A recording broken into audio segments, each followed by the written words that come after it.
Queridos, a paz do Senhor Jesus. A paz do Senhor Jesus. Quem está feliz está na casa do Senhor?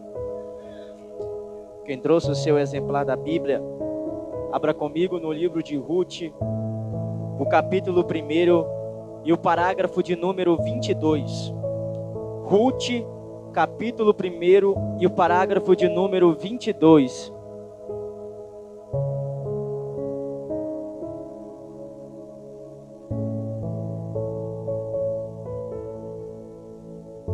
Ruth, capítulo 1 e o versículo é o versículo de número 22.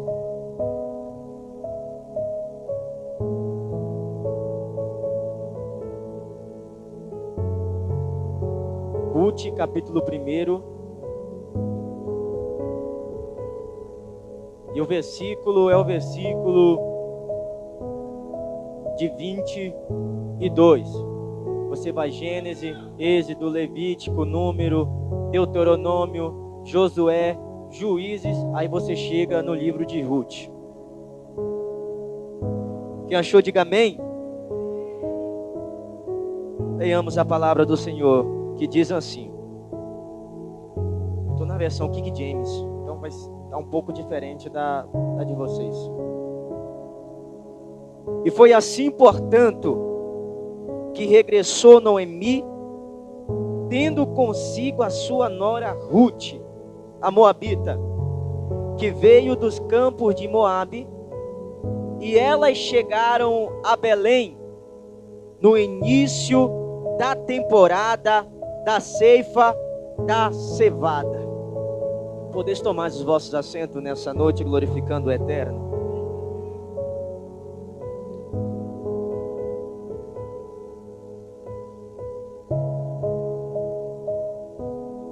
Nesta feita eu quero louvar a Deus pela vida do anjo da igreja, do pastor, e que Deus em Cristo abençoe sua vida de uma forma poderosamente.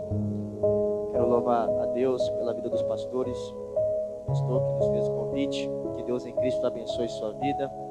Louvar a Deus pela vida dos meus amigos, a dupla Johnny e Caleb, amigos mais chegados que irmão, que sempre estamos juntos.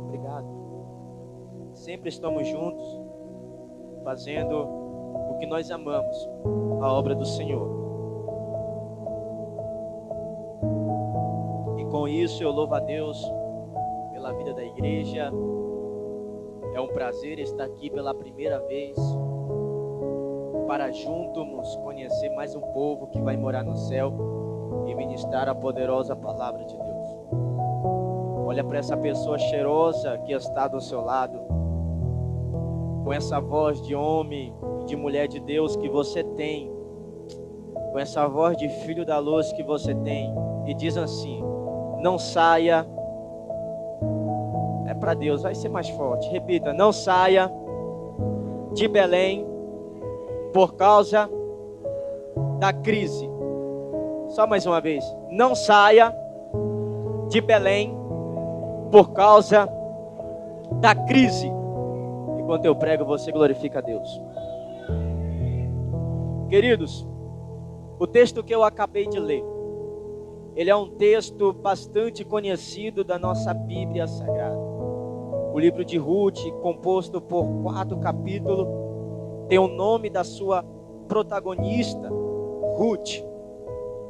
No tempo em que os juízes julgavam Israel, neste período, vai vir em Belém uma crise. Esta crise que vai chegar em Belém vai afetar muitas famílias. A crise que chega em Belém é uma seca.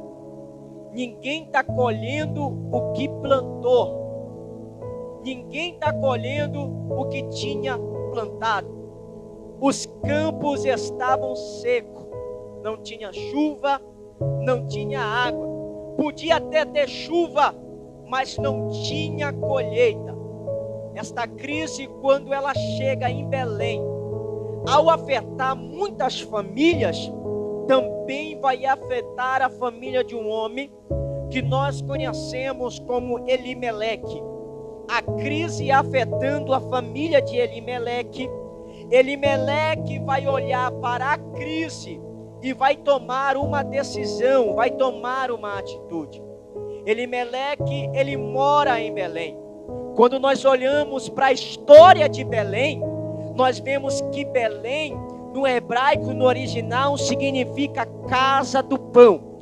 Quando nós olhamos para Belém, quando nós olhamos para os belemitas que moram em Belém, alguém olha e vai dizer: esses estão morando em um lugar que há providência, que há fartura. Só que por um momento a providência vai acabar. Por um momento a crise vai chegar em Belém. E quando a crise chega em Belém, Elimeleque, ele olha para a crise. E quando ele olha para a crise, ele toma atitude, ele toma decisão. Ele, como um pai de família, como um homem, ele olha para a crise de Belém e diz: não dá para ficar aqui, porque os meus filhos e a minha esposa, que nós conhecemos como Noemi, irá morrer de fome.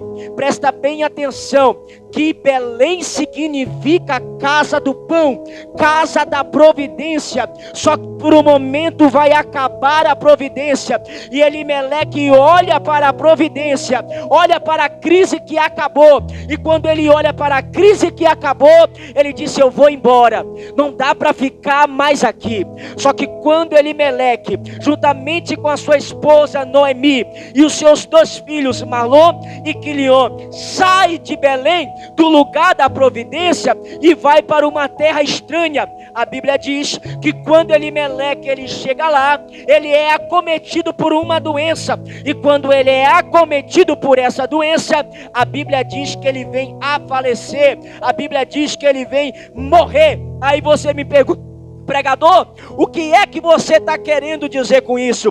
Se Elimeleque tivesse ficado em Belém, ele não teria morrido. Só que o problema de Elimeleque foi olhar para a crise que estava em Belém. Deixa eu te dizer uma coisa: a crise afetou Belém, mas não afetou o provedor. A crise afetou Belém, mas não, oh glória a Deus, melhorou, mas não afetou o provedor. Elimeleque estava olhando para a crise, mas estava se esquecendo do provedor. A crise afetou Belém, mas o provedor ainda continua o mesmo. A doença pode ter afetado você, mas o curador ainda continua o mesmo. O advogado diz que não tinha mais jeito, mas a última palavra quem dá é ele. Talvez a crise por um momento fez você tomar uma atitude de sair de Belém e ir para um lugar estranho, mas eu quero te dizer uma coisa: permaneça em Belém. Por quê? Porque a crise só dura um momento. Não olhe para a crise. Por quê? Porque depois da crise, aleluia, o provedor ainda continua o mesmo.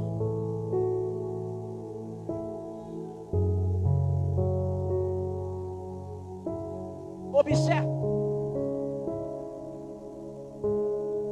Elimeleque sai de Belém, na terra da provisão, e vai para Moabe. Quando Elimeleque chega em Moabe, ele é acometido por uma enfermidade e ele acaba morrendo. Eu imagino Noemi olhando e dizendo: eu devia ter ficado em Belém, porque se eu tivesse permanecido em Belém, o meu esposo não teria morrido. Tem muita gente hoje que parou de pregar. Tem muita gente hoje que parou de cantar. Tem muita gente hoje que parou de tocar. Tem muita gente hoje que está dizendo: hoje eu não quero ir ao culto. Por quê? Porque a crise chegou. E essa pessoa olhou para a crise e disse: eu não vou suportar essa crise. Porque a crise chegou, e essa pessoa olhou para a crise e viu a crise como um ponto final. Mas eu quero te dizer que maior do que essa crise tem o Deus Todo-Poderoso, que apaga esse ponto final que você colocou e coloca uma vírgula, dando continuidade naquilo que você parou, dando continuidade naquilo que você tinha parado. Não deixe a crise parar você, não deixe a crise parar o teu projeto. projeto, não deixa a crise parar a tua história, não deixa a crise parar o teu chamado. Por que, pregador? É porque maior do que essa crise tem Ele, maior do que essa crise tem Ele, maior do que essa crise tem Ele.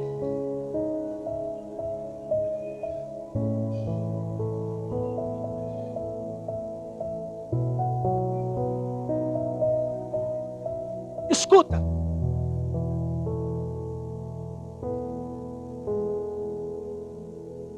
Noemi continua. Noemi sai de Belém para não passar fome. Elimeleque sai de Belém para não passar fome, juntamente com Noemi. Mas vão para uma terra estranha para viver luto. Noemi sai de Belém para querer fugir da crise, mas vai para Moabe passar luto. A história diz que depois que Elimeleque morre, Noemi, juntamente com seus 2 filhos, ainda continua ainda 10 anos naquele lugar.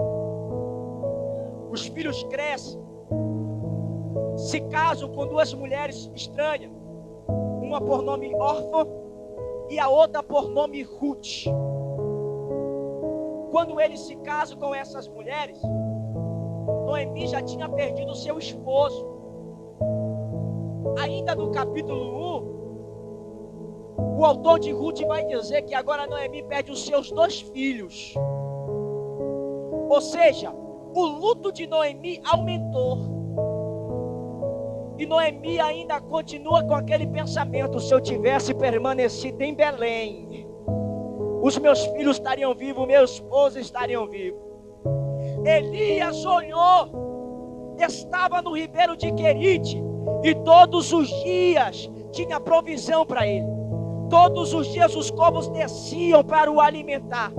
Só que o texto vai dizer que o ribeiro vai se secar e não tem mais água para Elias beber. E Elias começa a se desesperar. E o desespero de Elias começa a dizer: até quando eu vou permanecer nessa crise? Até quando eu vou permanecer desse jeito?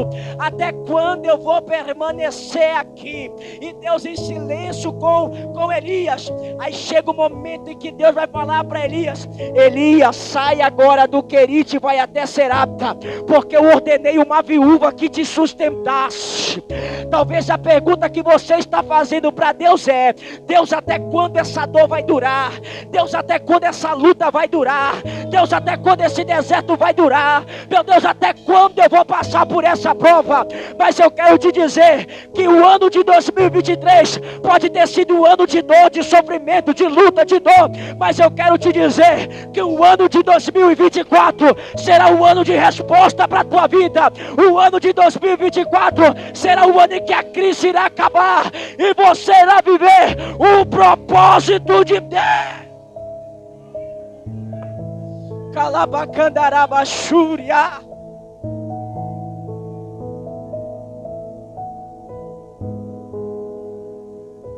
Olha para cá. A história diz que Noemi perde os seus 2 filhos. Ao perder os seus 2 filhos, Noemi está amargurada. Porque se eu perguntasse aqui, quem foi que já perdeu alguém que amava? Algumas pessoas levantariam a mão. E se eu perguntasse, dói? Você me diria, dói. E se eu perguntasse, já cicatrizou a dor? Você dizia, ainda não, pastor. Agora se depara na situação de Noemi. Saiu de Belém para não passar necessidade, mas vai para Moabe, vai enterrar o seu esposo e os seus 2 filhos. E a história diz que quando elas estão ali, com as suas 2 noras, Orfa e Ruth, ela olha para as suas 2 noras, e aqui que eu começo a ministrar, ela olha para as suas 2 noras, e diz: vão embora, vão para a casa dos seus pais. Não tem como eu gerar de novo, esperar os meus filhos crescer para vocês poderem se casar com ele. Vão viver a vida de vocês.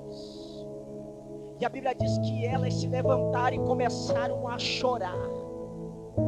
Orfa se levanta porque era tão apegada em Noemi, dá um beijo em Noemi e volta para casa dos seus pais.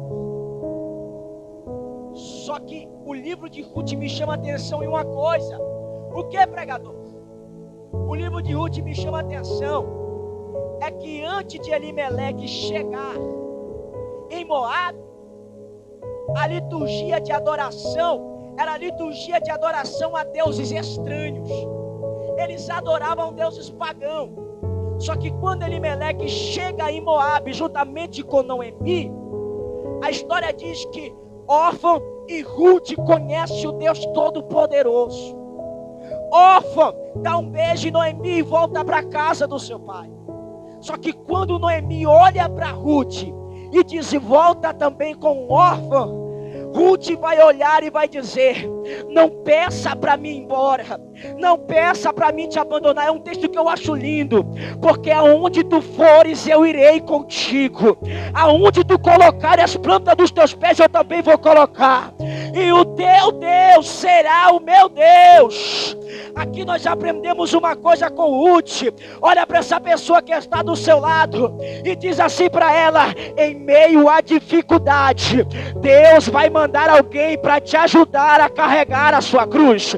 Em meio à dificuldade, Deus vai levantar uma Ruth para te dizer, eu não vou te abandonar, eu não vou te deixar sozinha, eu não vou te abandonar, eu não vou te deixar só. É o céu que está dizendo, em meio à dificuldade, Deus vai mandar alguém para carregar a dor com você.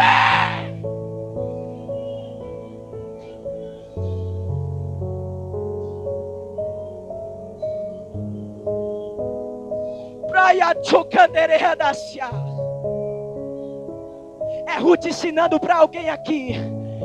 Tá doendo, mas eu vou colocar alguém do teu lado para te ajudar. Tá machucando, mas eu vou colocar alguém do teu lado para carregar a cruz. E a outra coisa que eu aprendo com Ruth é, Ruth, antes de conhecer a família de Noemi, adorava a Deus pagão. Mas depois que conhece a família de Noemi, ela passa a adorar o Jeová Jiré. Aí quando Noemi olha para Ruth e diz assim, vai embora, volta para a casa do seu pai, da sua família, da sua mãe, Ruth está dizendo, não dá para voltar mais não, eu vou contigo. Eu vou contigo, por quê? Porque depois que eu conheci esse Deus Todo-Poderoso, eu não entendi, simplifica para mim, pastor. Eu vou dizer para você, é que quem já pisou nos santos dos santos, não tem capacidade para viver em outro lugar. Quem entra por ele, alabacandarabacalabaxandarábia, não tem capacidade para viver em outro lugar. Aí lá vai, recebe essa para a tua vida. Você chegou aqui pela depressão. Você chegou aqui pela ansiedade. Você chegou aqui pelo luto. Você chegou aqui porque você perdeu o emprego. Você chegou aqui porque alguém te chamou. Aleluia. A depressão foi embora e você ficou. A ansiedade foi embora e você ficou. Arrumou outro emprego e você ficou. Você pode ter até entrado pela depressão, pela ansiedade e pela dor, mas ficou pela palavra. Ficou pela palavra. Ficou pela palavra. Eu quero liberar uma palavra profética de Deus hoje aqui na tua vida. Levanta a tua mão. Aleluia. A dor te trouxe aqui, mas eu profetizo que você permanecerá pela palavra. Ei, Deus, eu estou sentindo graça aqui nesse lugar. Primicanto, rimidará, alabatroquedarabachadarábia.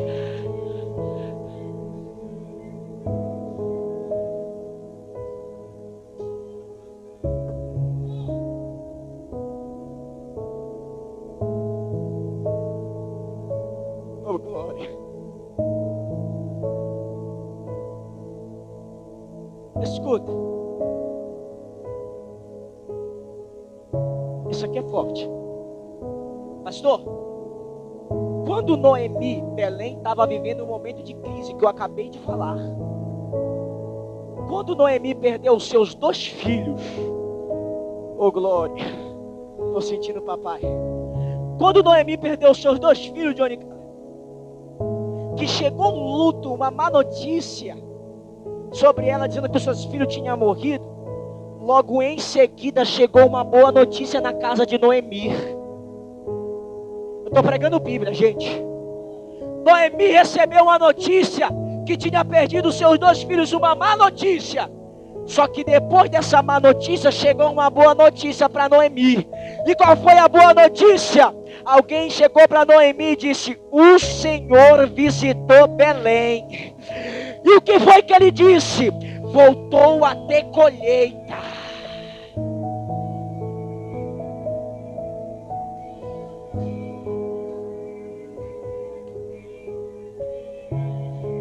A casa do pão voltou a ter pão.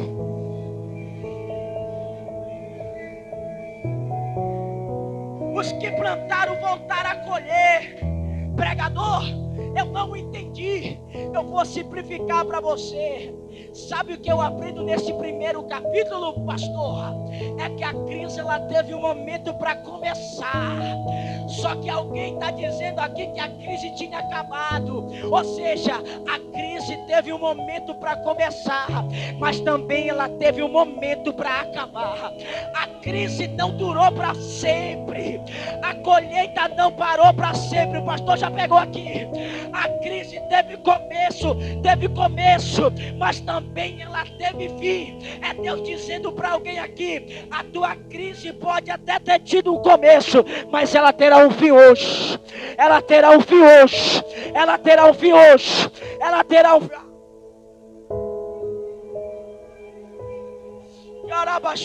Tem gente que já está chorando. O Senhor me trouxe aqui nessa noite para te dizer que a tua crise ela teve até um começo, mas ela está tendo um fim hoje. E o que eu aprendo com Noemi, aleluia, é que em meio às más notícias está chegando uma boa notícia de Deus na tua vida. Em meio às dores está chegando uma notícia boa de Deus na tua vida. Em meio aos fracassos, tem gente que já está chorando. Está chegando uma boa notícia de Deus na tua vida. E que boa notícia é? O filho que estava nas drogas virou crente. O marido que estava no mundo do alcoolismo já está até pregando. A filha que estava na prostituição agora é líder do círculo de oração. Alguém olhou e disse: não tem jeito, já acabou, já era. Alguém olhou para você e disse: é decepção, é tristeza, é dor, mas está chegando uma boa notícia de Deus na tua vida hoje. E qual é essa boa notícia? A última palavra sou eu. E a glória da segunda casa, a glória da segunda casa, a glória da segunda casa será maior, será maior, será maior do que a primeira.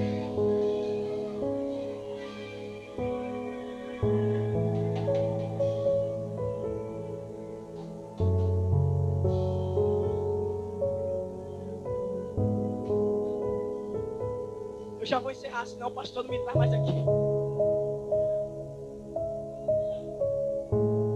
Quando Noemi volta para Belém, ela volta com Ruth. Quando ela volta com Ruth, pessoas que conhecem Noemi dizem: você não é Noemi, esposa de Elimeleque? Noemi vai olhar e vai dizer: por favor, não me chama de Noemi. Noemi no original significa agradável. E ela dá um nome, que nome? Mara, que significa amarga. E ela vai dizer: o Senhor pesou uma sentença sobre mim, porque eu saí do lugar da onde eu não devia ter saído. Só que quando Noemi com Ruth chega em Belém, chega no tempo de quê? De cor? Chega no tempo de cor? Ruth olha para Noemi e disse: me deixa ir aos campos, catar o quê? Das espigas que cai da mão dos ceifeiros. Ruth era mulher pagã, e pela lei mosaica, toda pessoa pagã tinha que catar o resto das colheitas que caía da mão dos ceifeiros. Só que olha para cá, Ruth sai E ela está pelos cantos, pastor. Não está no meio, ela está pelos cantos, catando o resto que caía da mão dos ceifeiros. Oh, glória! Só que enquanto Ruth está pelos cantos, catando o resto que cai da mão dos ceifeiros, presta bem atenção que Ruth vai tomar uma atitude.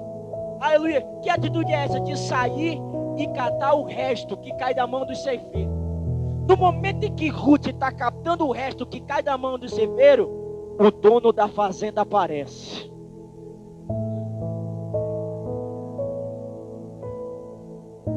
Gente, eu estou pregando a Bíblia. Ruth está pelo canto, John, catando o resto que cai da mão do ceifeiro. Aí o dono da fazenda aparece. E quem é o dono da fazenda? Boaz, parente de Elimeleque. E quando ele aparece, ele faz uma pergunta para os seus ceifeiros. Que pergunta é essa? Quem é esta bela mulher? Eles vão dizer: é Ruth, nora de Noemi. Só que algo extraordinário acontece. Eu já vou encerrar. Ruth está pelos cantos, catando o resto que cai da mão do ceifeiro. Quando o dono da fazenda aparece, ele dá uma ordem. Que ordem é essa? Tira ela do campo e coloca ela no meio da fazenda. Não, eu vou repetir. Tira ela do canto e coloca ela no meio da fazenda. E outra coisa, pode deixar cair espiga grande, ceifa grande, de propósito da sua mão. É o céu nos ensinando, é o céu dizendo para Ruth: a partir de hoje, você chegou aqui pelos campos, catando o resto, mas a partir de hoje, Ele te coloca no meio, Ele te coloca no meio, Ele te coloca no meio e diz: você não vai precisar mais viver de resto. Você não vai mais precisar viver de resto. Você não vai mais precisar viver de resto. Calma aí, eu já vou encerrar. Calma. A parte forte é essa, eu já encerro. Vou fechar minha Bíblia. Que parte forte é? Boaz disse: o quê? Tira ela do canto, coloca ela no meio da fazenda. E a última ordem que ele dá, Johnny Caleb, pastores: qual é, pregador? Passa a senha para me glorificar. Coloca ela na mesa.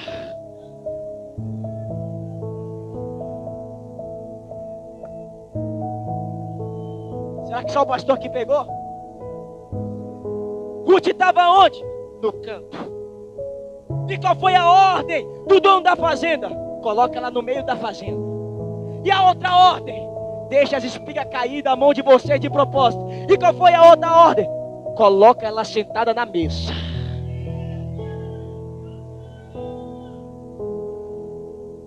Pregador, ainda não entendi. Eu vou dizer para você hoje.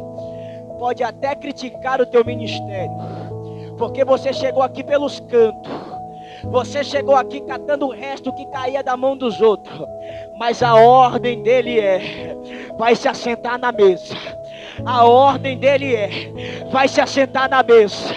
A ordem dele é: vai se assentar na mesa.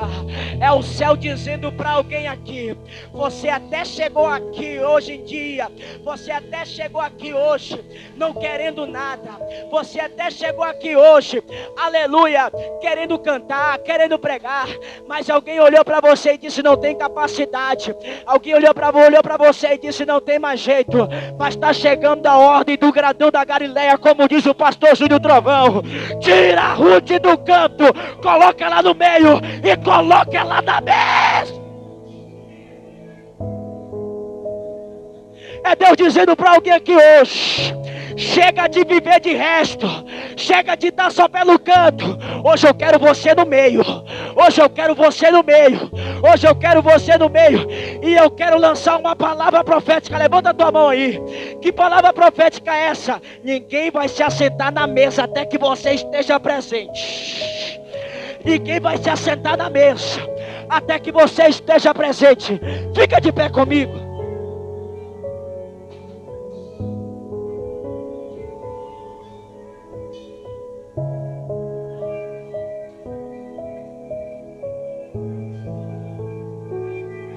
O céu está dizendo para alguém aqui hoje: a crise vai passar, o luto vai passar, e aquilo que você plantou no ano de 2023,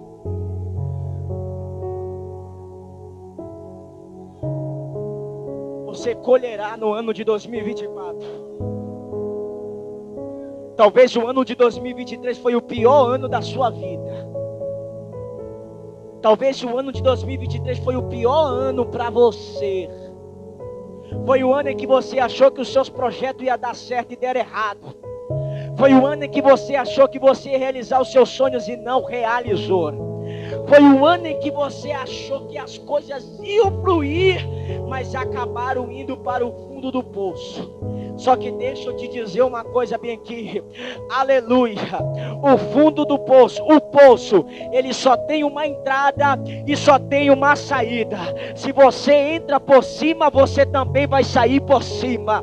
É o céu dizendo para alguém aqui hoje, é o céu dizendo para alguém aqui hoje, que aquilo que não deu certo no ano de 2023, eu profetizo que dará certo no ano de 2024. Eu profetizo que dará certo no ano de 2024. Segura na mão desse irmão que está do seu lado aí.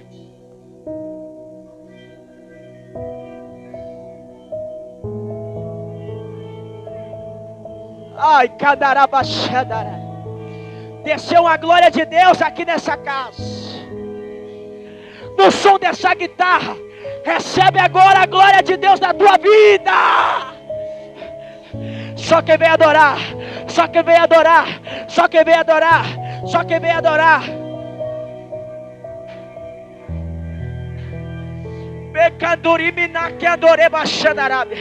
Tem gente lá atrás recebendo, tem gente lá atrás recebendo. Rabacalabaxandarábia, Senhor, do meu lado direito. Enche agora aquele que está voltado para a tua presença. Do meu lado esquerdo, meu Pai, toma agora, toma agora, toma agora. Aqui no meio da nave da igreja, toma agora, toma agora, toma agora.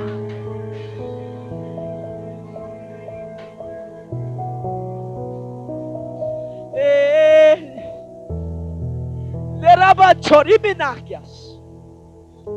Yanhando que minergia sou rabaxã.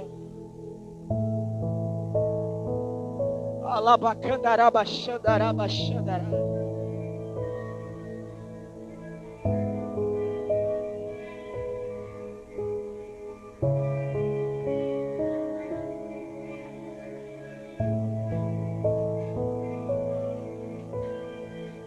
Calabanturibicadará.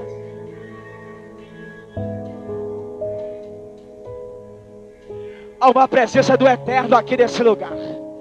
Há uma presença do Eterno. Oh. Glória. Alabaxa. Minha comendiria da súbia.